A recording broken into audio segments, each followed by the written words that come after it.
Different ഏജസോണിൻ്റെ പുതിയൊരു ക്ലാസ്സിലേക്ക് എല്ലാവർക്കും സ്വാഗതം.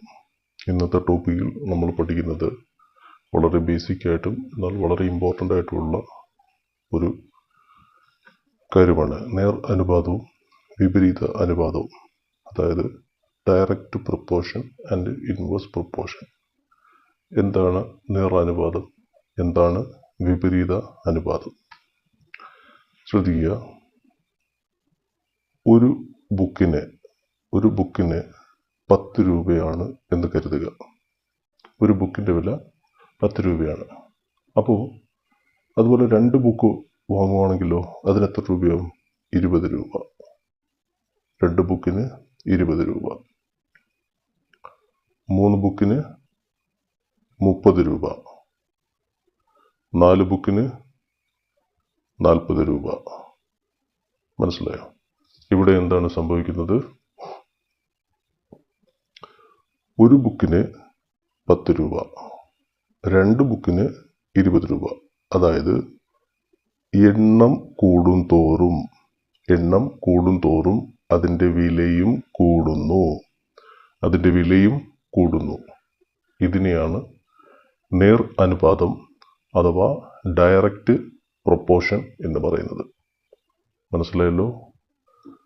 ഒന്ന് കൂടുമ്പോൾ മറ്റേതും കൂടുകയാണെങ്കിൽ അതിനെ നമ്മൾ നേർ അനുപാതം അല്ലെങ്കിൽ ഡയറക്റ്റ് പ്രൊപ്പോർഷൻ എന്ന് പറയുന്നു. വ്യക്തമായല്ലോ? ഡയറക്റ്റ് പ്രൊപ്പോർഷൻ അല്ലെങ്കിൽ നേർ അനുപാതം ഉപയോഗിച്ച് PSCക്ക് ചോദിക്കുന്ന ചോദ്യം എന്താണ്? Cost of 5 books is 45. 5 ബുക്കുകളുടെ വില 45. അങ്ങനെയാണെങ്കിൽ find the cost of 15 books. 15 ബുക്കുകളുടെ വില കണക്കാക്കുക. പറഞ്ഞ് മനസ്സിലായല്ലോ? ഇത് നമ്മൾ നേർ അനുപാതമാണ്. നേർ അനുപാതം, ഡയറക്റ്റ് പ്രൊപ്പോർഷൻ. എന്താണ് നമ്മൾ പറഞ്ഞിരിക്കുന്നത്? 5 ബുക്കുകളുടെ വില എന്ന് പറയുന്നത് 45 ആണല്ലോ. അങ്ങനെയാണെങ്കിൽ 15 ബുക്കുകളുടെ വില ഇവിടെ എക്സ് എന്നെടുക്കുന്നു. എക്സ് മനസ്സിലാകുന്നതിന് വേണ്ടി മാത്രം പറയുന്നതേ ഉള്ളൂ കേട്ടോ. അപ്പോൾ 15 ബുക്കുകളുടെ വില എക്സ് രൂപ. ക്ലിയർ ആയല്ലോ? അപ്പോൾ നമുക്ക് ഇങ്ങനെ ഒരു ചോദ്യം കിട്ടിയാൽ ഡയറക്റ്റ് പ്രൊപ്പോർഷനിലാണ് എന്ന് നമുക്ക് മനസ്സിലാക്കാൻ കഴിഞ്ഞാൽ, ഇത്തരത്തിലൊരു ചോദ്യം കിട്ടിക്കഴിഞ്ഞാൽ നമ്മൾ ആദ്യം ഇതുപോലെ എഴുതുക. ബുക്കുകളുടെ എണ്ണം ഒരിടത്ത്, അവയുടെ വില ഒരിടത്ത്, അങ്ങനെ എഴുതുക. മനസ്സിലാവുന്നുണ്ടല്ലോ? ബുക്കുകളുടെ എണ്ണം ഒരിടത്ത്, അവയുടെ വില ഒരിടത്തായിട്ട് എഴുതുക. ക്ലിയർ ആയല്ലോ? അപ്പോൾ ഇതിനകത്ത് നമുക്ക് എങ്ങനെ ഷോർട്ട് കട്ടിൽ നമുക്ക് ഉത്തരം കണ്ടെത്താം? ഡയറക്റ്റ് പ്രൊപ്പോർഷൻ ആണെങ്കിൽ ഇവർ ക്രോസ് പ്രോഡക്റ്റ് പോലെ നമ്മൾ എഴുതുക, ക്രോസ് പ്രോഡക്റ്റ് പോലെ വരയ്ക്കുക. ഡയറക്റ്റ് പ്രൊപ്പോർഷൻ ആണെങ്കിൽ അതിനുശേഷം 15 45 ഗുണിച്ചിട്ട് അതിനെ 5 കൊണ്ട് ഡിവൈഡ് ചെയ്യുക. അപ്പോൾ ഇങ്ങനെ വരും: 45 ഗുണം 15 ഡിവൈഡഡ് ബൈ 5. മനസ്സിലാവുന്നുണ്ടോ? Divided by 5. ക്ലിയർ ആയല്ലോ? ഇനി വെട്ടിക്രിയ ചെയ്യാം. 5 5 3 5 15. അപ്പോൾ നമ്മളുടെ ആൻസർ, അതായത് 15 ബുക്കുകളുടെ വില എന്ന് പറയുന്നത് എക്സ് ഈക്വൽ ടു എന്ന് പറയുന്നത് 45 ഗുണം 3, 135 രൂപ. 135 രൂപ. വളരെ വ്യക്തമായല്ലോ? ഡയറക്റ്റ് പ്രൊപ്പോർഷൻ നേർ അനുപാതത്തിലാണെങ്കിൽ നമ്മൾ എന്ത് ചെയ്യണം? ഇതുപോലെ എഴുതുക. ഇതുപോലെ എഴുതിയതിന് ശേഷം ക്രോസ് പ്രോഡക്റ്റ് പോലെ കാണുക. എക്സ് വരുന്ന നമ്പർ കൊണ്ട് ഡിവൈഡ് ചെയ്യുക.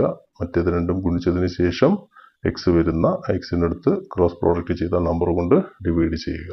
അപ്പോൾ ഈ ഒരു സ്റ്റെപ്പ് മാത്രം നിങ്ങൾ മനസ്സിൽ ഓർത്തിരുന്നാൽ മതി. നേർ അനുപാതത്തിൽ ആണെങ്കിൽ. ഒരു എക്സാമ്പിൾ കൂടി ചെയ്യാം. അടുത്ത ചോദ്യം ശ്രദ്ധിക്കുക. Cost of 10 books is 120 rupees. 10 ബുക്കുകളുടെ വില 120 രൂപ. Find the cost of 20 books. 20 ബുക്കുകളുടെ വില കണ്ടെത്തുക. അപ്പോൾ നമ്മൾ ആദ്യമേ ബുക്സ് ആണല്ലോ. പിന്നെ അവയുടെ പ്രൈസ് അല്ലെങ്കിൽ റേറ്റ് അത് നമ്മൾ എഴുതുക. ബുക്സ് അവയുടെ എണ്ണം എത്രയാണ്? 10 ബുക്കിൻ്റെ വില 120 രൂപ. അങ്ങനെയാണെങ്കിൽ 20 ബുക്കുകളുടെ വില X രൂപ എന്ന് നമ്മൾ മനസ്സിലാക്കുക. ക്ലിയർ ആയല്ലോ? അപ്പോൾ ഇവിടെ ശ്രദ്ധിക്കേണ്ടുന്ന ഒരു കാര്യമുണ്ട്. എന്താണ്? ബുക്കുകളുടെ എണ്ണം എഴുതുമ്പോൾ ഒരേ നിരയിൽ എഴുതുക, പ്രൈസുകൾ എഴുതുമ്പോഴും ഒരേ നിരയിൽ എഴുതുക. അതിനുശേഷം 10 ബുക്കുകളുടെ വില 120 രൂപ. അങ്ങനെയാണെങ്കിൽ 20 ബുക്കുകളുടെ വില എത്ര ആണല്ലോ? നേരനുപാതമാണല്ലോ. ബുക്കിൻ്റെ എണ്ണം കൂടുമ്പോൾ പ്രൈസും കൂടും. അപ്പോൾ നേർ അനുപാതത്തിലാണ്. അവയുടെ ക്രോസ് പ്രോഡക്റ്റ് കണ്ടുപിടിച്ച് എഴുതുക അല്ലേ? അപ്പം 120 20 കൂടെ കുടിച്ചിട്ട് അതിനെ 10 കൊണ്ട് ഡിവൈഡ് ചെയ്യുക. ക്ലിയർ ആയല്ലോ? 120 ഗുണം 20 ഡിവൈഡഡ് ബൈ 10. 0 വെട്ടിപ്പോകും. അപ്പം നമുക്ക് ആൻസർ എന്ത് കിട്ടും? 12 ഗുണം 20. 12നെ 20 കൊണ്ട് ഗുണിക്കാൻ 12 2 24. വലതുവശത്തൊരു 0 കൂടി ഇട്ട് കൊടുക്കുന്നു. എത്രയാണ്? 240 രൂപ. അപ്പോൾ 20 ബുക്കുകളുടെ വില എന്ന് പറയുന്നത് 240 രൂപ. ക്ലിയർ ആയല്ലോ? ഇതാണ് നേർ അനുപാതം, ഡയറക്റ്റ് പ്രൊപ്പോർഷനിൽ PSCക്ക് ചോദിക്കുന്ന ഏറ്റവും ലളിതമായ ചോദ്യം. ക്ലിയർ ആയല്ലോ? നേർ അനുപാതത്തിലുള്ള മറ്റൊരു ചോദ്യം ചെയ്യാം. എന്താണ് പറഞ്ഞിരിക്കുന്നത്? ഒരു 8 മീറ്റർ നീളമുള്ള ഒരു പോൾ, അതിൻ്റെ നിഴല് ഉണ്ടാക്കുന്നത് എത്രയാണ്? 20 മീറ്റർ നീളമുള്ള നിഴലിനെയാണ് അതുണ്ടാക്കുന്നത്. അങ്ങനെയെങ്കിൽ 30 മീറ്റർ നിഴലുണ്ടാക്കുന്ന മറ്റൊരു പോളുണ്ട്, അതിൻ്റെ നീളം കണ്ടെത്തുക. ചോദ്യം മനസ്സിലായോ? A 8 meter long pole caused 20 meter long shadow. Find the length of second pole if its shadow is 30 meter. ഞാനതൊന്ന് വിശദീകരിച്ച് തരാം, നോക്കിക്കോളുക. ഒരു 8 മീറ്റർ നീളമുള്ള തൂണ്, ഒരു പോൾ കേട്ടല്ലോ. ഇതിൽ സൂര്യപ്രകാശം വന്ന് പതിക്കുമ്പോൾ ഉണ്ടാകുന്ന നിഴലിൻ്റെ നീളം എന്ന് പറയുന്നത് എത്രയാണ്? 20 മീറ്റർ. മനസ്സിലായോ? 8 മീറ്റർ നീളമുള്ള ഒരു പോൾ, ആ പോളിൽ സൂര്യപ്രകാശം വന്ന് പതിക്കുമ്പോൾ ഉണ്ടാകുന്ന നിഴലിൻ്റെ നീളമാണ് 20 മീറ്റർ. ക്ലിയർ ആയല്ലോ? അതുപോലെ മറ്റൊരു പോൾ, ആ പോളിൻ്റെ നീളം എത്രയാണ് എന്ന് നമുക്കറിയില്ല. മനസ്സിലാകുന്നുണ്ടോ? പക്ഷെ അതിലും ഇതേ സൂര്യപ്രകാശം വന്ന് പതിക്കുമ്പോൾ അതിലുണ്ടാകുന്ന നിഴലിൻ്റെ നീളം തന്നിട്ടുണ്ട്, 30 മീറ്റർ. അതിലുണ്ടാകുന്ന നിഴലിൻ്റെ നീളം എന്ന് പറയുന്നത് 30 മീറ്റർ. അങ്ങനെയാണെങ്കിൽ ഈ പോളിൻ്റെ നീളം എന്ത് എന്നാണ് ചോദ്യം ചോദിച്ചിരിക്കുന്നത്. ആണല്ലോ? അപ്പോൾ ഇത് നമുക്ക് നേരനുപാതമാണല്ലോ. അതായത് പോളിൻ്റെ നീളം കൂടുകയാണെങ്കിൽ നിഴലിൻ്റെ നീളവും കൂടും. അതുപോലെ പോളിൻ്റെ നീളം കുറയുകയാണെങ്കിൽ നിഴലിൻ്റെ നീളവും കുറയും. അല്ലയോ? അപ്പോൾ ഒന്ന് കൂടുമ്പോൾ മറ്റേത് കൂടുകയും അത് കുറയുകയാണെങ്കിൽ മറ്റേത് കുറയുകയും ചെയ്യുന്നു. അതിനെയാണ് നമ്മൾ നേർ അനുപാതം അഥവാ ഡയറക്റ്റ് പ്രൊപ്പോർഷൻ എന്ന് പറയുന്നത്. മനസ്സിലായല്ലോ? നേർ അനുപാതത്തിൽ തന്നാൽ നമ്മൾ എങ്ങനെയാണ് ചെയ്യേണ്ടത് പറഞ്ഞിട്ടുണ്ട്. ആദ്യം നമ്മൾ പോളിൻ്റെ നീളം ഒരിടത്ത് എഴുതുക, അതുപോലെ ഷാഡോയുടെ നീളം അടുത്തെടുത്ത് എഴുതുക അല്ലേ? അപ്പോൾ പോൾ എത്രയാണ്? 8 മീറ്റർ നീളമുള്ള പോളിൻ്റെ ഷാഡോ എന്ന് പറയുന്നത് 20 മീറ്റർ. അതുപോലെ അടുത്തത് ഷാഡോയുടെ നീളമാണ് തന്നിരിക്കുന്നത് അല്ലേ? അപ്പോൾ X മീറ്റർ നീളമുള്ള പോളിൻ്റെ ഷാഡോ, നിഴലിൻ്റെ നീളം 30 മീറ്റർ. ക്ലിയർ ആയല്ലോ? മനസ്സിലായല്ലോ എഴുതേണ്ടത് എങ്ങനെയാണെന്ന്? അപ്പോൾ ഇനി ഇവ ക്രോസ് പ്രോഡക്റ്റ് പോലെ നമ്മൾ എഴുതി ചെയ്യുക. അപ്പോൾ ഉത്തരം എങ്ങനെ കിട്ടും? 8നെ 30 കൊണ്ട് ഗുണിച്ചിട്ട് അതിനെ 20 കൊണ്ട് നമ്മൾ ഡിവൈഡ് ചെയ്താൽ ഈ X എന്ന് പറയുന്ന വില കിട്ടും, അഥവാ പോളിൻ്റെ നീളം കിട്ടും. അപ്പം നമ്മൾ എഴുതുക 8 ഗുണം 30 ഡിവൈഡഡ് ബൈ 20. നമുക്ക് ക്രിയ ചെയ്യാം. 0 0 വെട്ടിപ്പോകും. 2നെ വെട്ടാം. 8നെ 2 കൊണ്ട് വെട്ടാം. 4 2 8. അപ്പം നമുക്കിത് കിട്ടും 4 3. 4 ഗുണം 3. അപ്പം നമ്മുടെ പോളിൻ്റെ നീളം എക്സ് എന്ന് പറയുന്നത് എത്രയാണ്? 4 ഗുണം 3 സമം 12 മീറ്റർ. 12 മീറ്റർ. ശരിയല്ലേ? ഇവിടെ നോക്ക്. പിന്നെ 8 മീറ്റർ നീളമുള്ള പോളിന് 20 മീറ്റർ ഷാഡോ. 12 മീറ്റർ നീളമുള്ള പോളിന് 30 മീറ്റർ ഷാഡോ. അപ്പം ഒന്ന് കൂടുമ്പോൾ മറ്റേതും കൂടുന്നു. ശരിയല്ലേ? അപ്പോൾ ഇത് ഡയറക്റ്റ് പ്രൊപ്പോർഷനാണ്. നമ്മുടെ ആൻസർ എത്രയാണ്? 12 മീറ്റർ. 12 മീറ്റർ ഡയറക്റ്റ് പ്രൊപ്പോർഷനിലാണ് ആ ചോദ്യമെങ്കിൽ ആ ചോദ്യമെല്ലാം നമുക്ക് ഈ ഒരു മെത്തേഡിൽ നമുക്ക് ചെയ്യാൻ കഴിയും. ഈ ഒരു മെത്തേഡിൽ ചെയ്യാൻ കഴിയും. ക്ലിയർ ആയല്ലോ? അടുത്തതായിട്ട് നമ്മൾ മനസ്സിലാക്കാൻ പോകുന്നത് ഇൻവേഴ്സ് പ്രൊപ്പോർഷൻ അഥവാ വിപരീത അനുപാതമാണ്. മനസ്സിലാവുന്നുണ്ടോ? അത് ഒരാൾ ഒറ്റയ്ക്കൊരു ജോലി ചെയ്യുകയാണ്. അയാൾക്ക് ആ ജോലി ചെയ്ത് തീർക്കുവാൻ 10 ദിവസം വേണം. 10 ദിവസം വേണം അല്ലേ? ഒരു ജോലി. ഇദ്ദേഹത്തിനൊപ്പം ഒരാൾ കൂടി സഹായത്തിന് വന്നു. അപ്പോൾ 2 പേരായില്ലയോ? അപ്പോൾ 2 പേര് ഒരുമിച്ച് ആ ജോലി ചെയ്യാൻ 10 ദിവസം വേണോ? 10 ദിവസം വേണ്ട. ചിലപ്പോൾ ഈ 2 പേരുണ്ടെങ്കിൽ അവർക്ക് ആ ജോലി ചെയ്ത് തീർക്കാൻ 8 ദിവസം മതിയാകും. 8 ദിവസം മതിയാവും. 8 ഡേയ്സ്. മനസ്സിലാകുന്നുണ്ടോ? നിങ്ങൾ ചിന്തിക്കരുത് ഒരാൾക്ക് 10 ദിവസമാണെങ്കിൽ 2 പേര് വന്നാൽ അതിൻ്റെ പകുതി 5 ദിവസമല്ല ഉള്ളൂ എന്ന് ചിന്തിക്കരുത്. കാരണം എല്ലാ വ്യക്തികളുടെയും എഫിഷ്യൻസി, ജോലി ചെയ്യാനുള്ള കഴിവ് ഒരുപോലെ അല്ല. പറഞ്ഞത് മനസ്സിലായല്ലോ? അപ്പം എന്താണ് പറഞ്ഞത്? ഒരാൾക്ക് ഒരു ജോലി ചെയ്യുവാൻ 10 ദിവസം വേണം. മനസ്സിലാവുന്നുണ്ടോ? അങ്ങനെയാണെങ്കിൽ ഇദ്ദേഹത്തിൻ്റെ കൂടെ ഒരാൾ കൂടി വന്നു. 2 പേർക്ക് ആ ജോലി ചെയ്ത് തീർക്കുവാൻ 8 ദിവസം മതിയാകും. ശരി, ഇനി ഒരാൾ കൂടി വന്നു 3 പേരുണ്ടെങ്കിലോ അവർക്ക് ചിലപ്പം 5 ദിവസം മതിയാവുക ജോലി ചെയ്ത് തീർക്കാൻ. മനസ്സിലാവുന്നുണ്ടല്ലോ?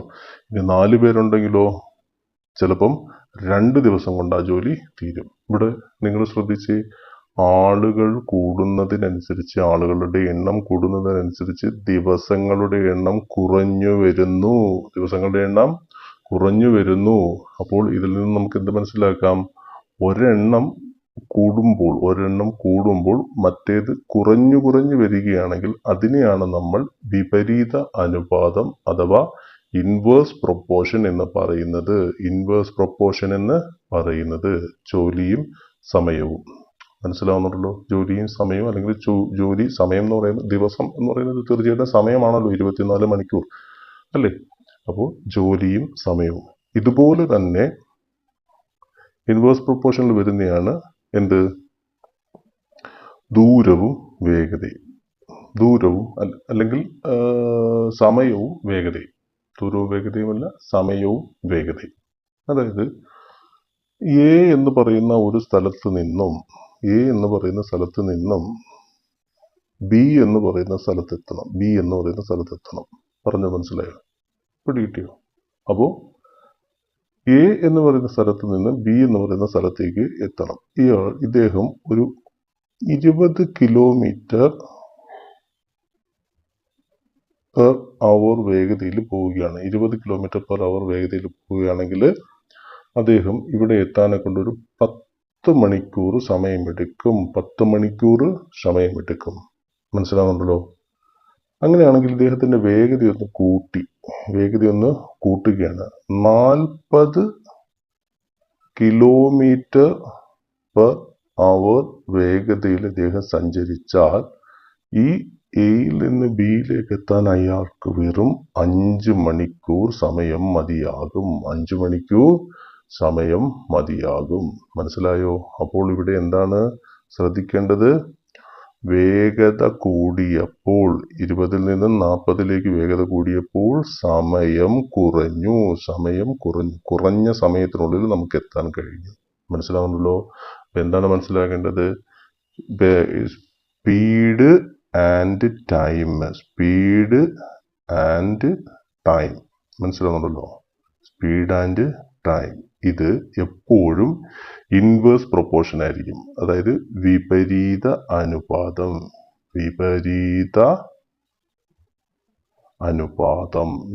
അനുപാതം. മനസ്സിലാവുന്നുണ്ടോ? ഇൻവേഴ്സ് പ്രൊപ്പോർഷൻ ആയിരിക്കും. ഒന്ന് കൂടുന്നതിനനുസരിച്ച് മറ്റേതും കുറയുന്നു.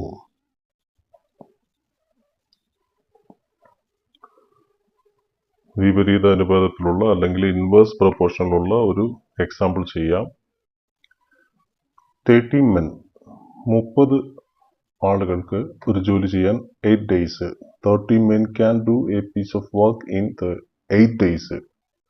How many days will take to complete the same work if there are 40 men? 40 പേരുണ്ടെങ്കിൽ ആ ജോലി എത്ര ദിവസം കൊണ്ട് ചെയ്തു തീർക്കും? അപ്പോൾ മനസ്സിലാവുന്നല്ലോ. അപ്പം നമ്മളിവിടെ മെൻ ഡേയ്സ് ഓക്കെ ആണല്ലോ. ഡേ. അപ്പം നമ്മൾ ചെയ്യേണ്ടത് എന്താണ്? വിപരീത അനുപാതത്തിലാണെങ്കിൽ നമ്മൾ ഒന്ന് മനസ്സിലാക്കാൻ ഇതൊന്ന് പറഞ്ഞിട്ട് ബാക്കി ചെയ്തു തരാം. 30 മെന്നിന് 8 ദിവസം വേണം. അങ്ങനെയാണെങ്കിൽ 40 മെന്നിന് x ദിവസം വേണം. ക്ലിയർ ആണോ?